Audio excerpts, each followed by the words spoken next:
Welcome back to Crochet Advent. We are officially on to day 20 of this series. We're on to the very final stretch. There's only 4 more tutorials left, but if you haven't already, make sure you check out my channel because I have a total of 20 other free tutorials out here on my channel, plus all the other tutorials I've made in the past year. So this is a series where every single day until New Year's Eve, I've been posting one free tutorial for each of you, essentially becoming an Advent until Christmas, but crochet version. So if you haven't already, make sure you're subscribed. That's the reason why I've been able to do this series, and I have so many more things planned after this series is done. So if you like crochet, then please subscribe and let's talk about what we're making today. I'm wearing my glasses today because I need them to show you what we're making today, which is this little glasses pouch. I made this using the waffle stitch, so it's really dense and it's going to keep your glasses nice and safe. It also just looks really pretty this way. It's a little extra visual interest. At the top here, there's a little tie where you can just loop it right through and secure it closed. So if I take my glasses, I can just put them right into the little glasses pouch, and there we go.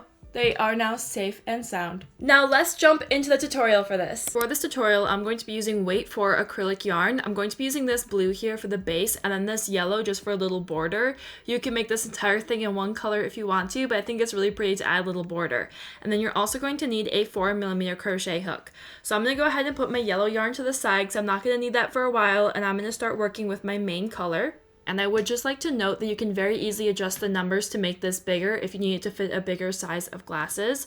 But I'm going to start here by making a slip knot, and we're going to begin by chaining 16. The only thing here is if you're chaining a number different than me, do make sure the number you're chaining is divisible by 3. Here is my little chain of 16, and now I'm going to go ahead and chain 2 to act as a turning chain, like so. So I'm going to yarn over. I'm going to skip past those 2 chains we just made because those are just turning chains, so they bring our project up to the height we need it to be at. And I'm going to go into that 3rd chain, which is also the 16th chain that we made, depending on which way you're going from. And I'm going to go ahead and place a double crochet, like so. And then into the next stitch here, I'm going to place another double crochet, and I'm just going to do 1 row of double crochet. So in total, I should have 16 double crochets once I've worked my way all the way down this chain section here. So I'm just going to go ahead and double crochet into every single stitch until I reach the end of the row. And now that I've completed that first row of double crochet, we're going to go ahead and start up on row number 2. So I'm going to start row number 2 by chaining 2 and turning my work. And now this is where it gets a little bit different because instead of working into the actual stitch themselves, sometimes we're going to be working into the post of the stitch. This is how we kind of alternate the depth of these stitches and create that waffle texture. So I'm going to start by yarning over. And in this first stitch here, instead of inserting my hook into that first stitch, I'm actually going to look below the stitch, and you'll see here there's sort of a post that makes up the base of each stitch. So we have the top here, which is the stitch itself, and then the post. So I'm going to go under and behind that post and then up through it. So I'm picking up the post of that double crochet. And then I'm going to go ahead and place my double crochet into the post of that stitch, like so. And now I'm going to yarn over.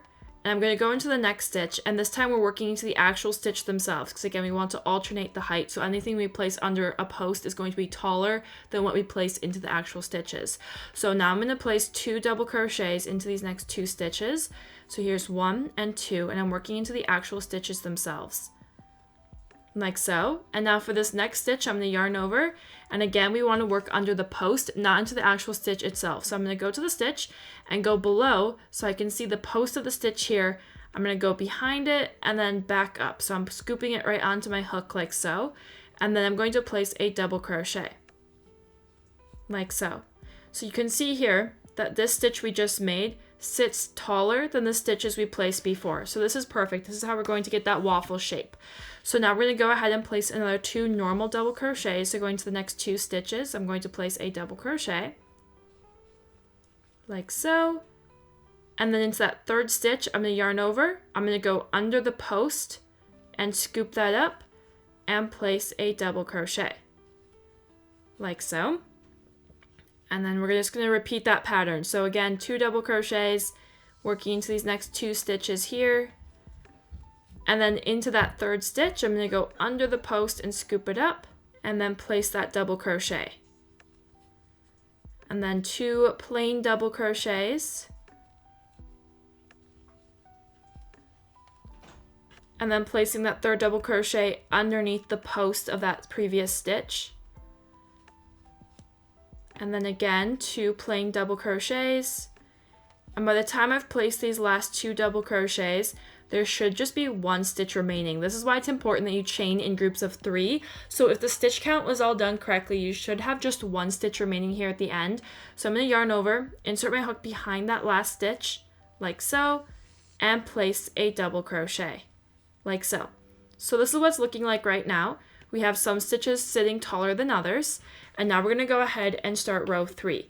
So I'm going to start row 3 by chaining 2 and turning my work. And now this time I'm going to yarn over, and on the back side of the project, so this project there is a very clear front and back side. If I can show you here on this panel I already made, this is the side that's all the really pretty waffle design, and then this is the back side, which is just pretty plain. So in this case, we're now on the back side of the project. So working into the back side, I'm going to go ahead and yarn over, insert my hook into that very first stitch. So I'm going right into that very first stitch there and place a double crochet. I'm not going under the post, I'm going into the stitch itself. And now for the next 2 stitches, I'm going to go under the post. So I'm scooping up under the stitch like so, or the post, and placing a double crochet for 1. And then placing the second one under the next post for 2, like so. And after working into those 2 stitches, I'm now going to place 1 stitch into the actual stitch itself here. So this is exactly what we did in the previous row, only opposite. So instead we're doing our 2 stitches in the post and then our 3rd stitch actually in the stitch, which is the opposite we did in the previous row.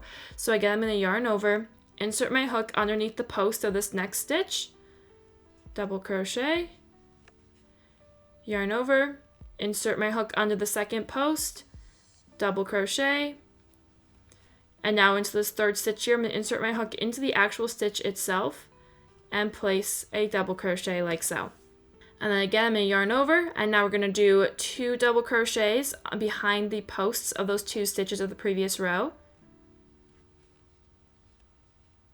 like so. And now we're going to go ahead and double crochet into the actual stitch here, and now 2 double crochets behind the posts,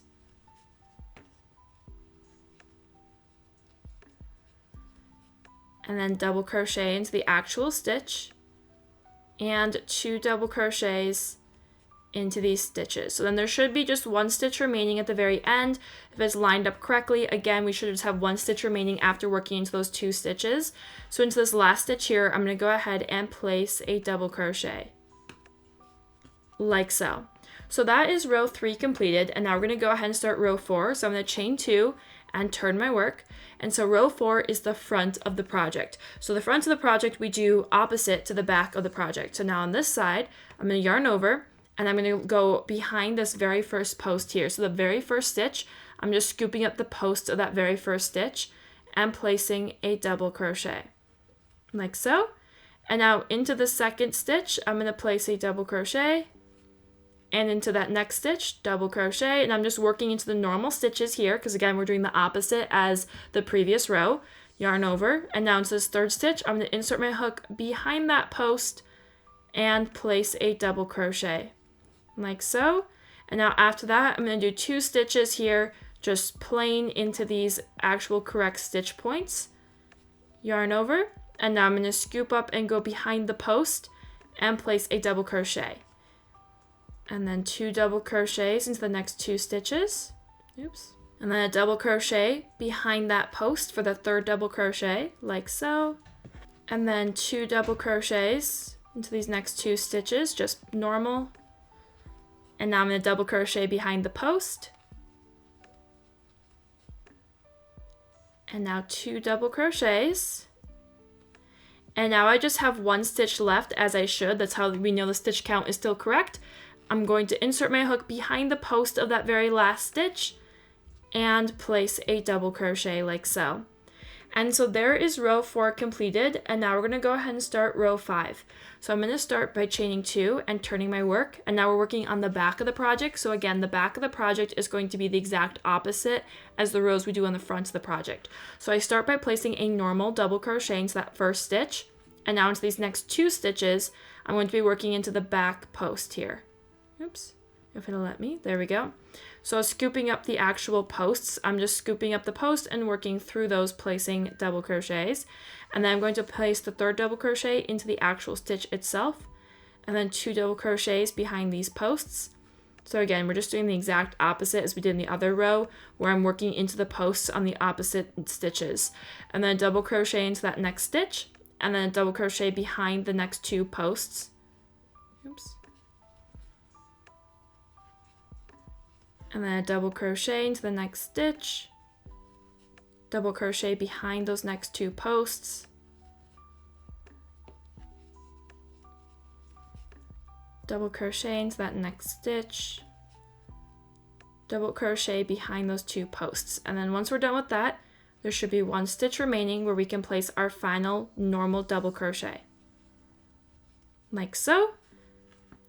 And so that is row 5 completed, and now for row 6, I'm going to chain 2 and turn my work.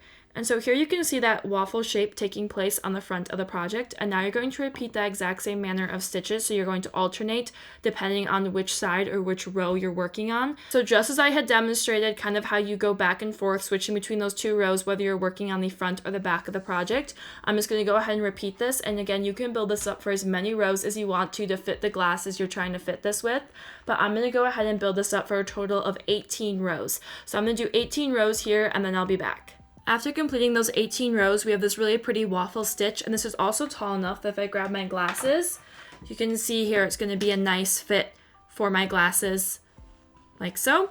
So we're going to go ahead and cast off now. So right here, I'm going to go ahead and chain 1 after completing that last stitch on the last row. I'm going to grab my scissors and cut my yarn, and I like to leave a couple inches behind whenever I cut my yarn. That way there's a little bit of room I have left over to weave in loose ends. And now I'm going to pull my hook until that yarn pops right through the loop and give it a little tug to lock it in place. So here's the first side of our little glasses case completed, and now you're going to follow that exact same method, chaining the exact same number and completing the exact same number of rows to make a second little panel, like so. So you're going to go ahead and pause here and make 2 panels. And now that we've completed both panels, I'm going to go ahead and place them right sides together, wrong sides face out, so when we attach these, the seam will be on the inside once we turn this right side out. And now what I'm going to do is I'm going to insert my hook into the top left corner here on that first panel, and then do the exact same thing on the second panel, going to that top left corner. Now I'm going to go ahead and grab some more of my yarn and pull it right through both of those stitches. And chain 1 to lock it in place. So now what we're going to do is we're going to slip stitch down this entire side here. So I'm just going to line it up where I'm going to go into this sort of next stitch on both sides. Now it is hard to tell where a stitch takes place because we're working into the side of a project, not the top. So if we were to work in the top, you'd see there's distinct stitches to work into. When you're working into the sides, you're working into the sides of the rows. So you're kind of working into the sides of the posts. So a general rule of thumb I like to follow is I do about 2 slip stitches for each 1 row of double crochet, and I just kind of find a space that I insert my hook, and I make sure I insert it into the same stitch or space on both sides.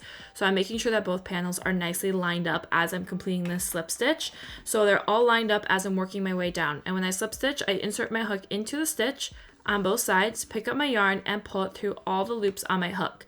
And I make sure that I'm keeping my tension on the looser side. I don't want to pull the yarn or the hook too tight, because if I do that, it's going to bunch up the fabric underneath those stitches. So I'm just going to work my way all the way down this side here, just slip stitching. And now after slip stitching down this entire side here, I'm now going to turn, and now we're slip stitching across this way. And this way is a little bit easier to work into because there are really set in stone stitches. So I'm making sure again I'm working into the exact same stitches on both sides and slip stitching. So I'm inserting my hook into each stitch, like so, on both sides, slip stitch. And I'm going to do this all the way down this side. And now after slip stitching all the way down that side, I'm going to turn my work again, and now we're going to slip stitch up this very last side here. So I'm going to go all the way up this side the exact same way that I did before, where I'm placing generally about 2 slip stitches for each 1 row, and I'm making sure I'm working into the same stitches on both sides of the panels, like so. And I'm going to go ahead and just build up this entire side, just slip stitching into all of these stitches, working up this side here. And I'm slip stitching into that very last stitch there. I'm making sure not to slip stitch along the top because we do need to have that one opening for the glasses. So I'm leaving that very top part there open. Otherwise I've slip stitched all the way along here. And now I'm going to go ahead and cast off. So I'm going to chain 1 and then cut my yarn. And again, I'm going to leave a couple inches behind so I have some yarn to weave in later. And then I'm going to go ahead and pull my hook until that yarn pops right through and give it a little tug to lock it in place, like so.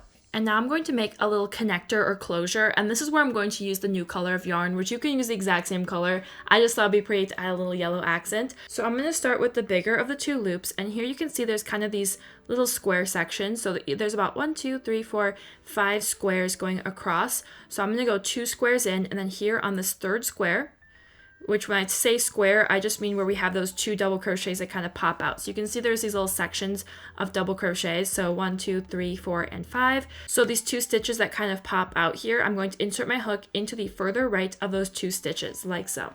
So basically I'm just kind of inserting my hook into the center stitch, but a little bit over to the right. So once I'm done adding this loop, it's actually the center stitch. And now I'm going to go ahead and cast on by pulling my yarn through like so. And now we're going to start chaining. So I'm going to chain 1 first to lock it in place.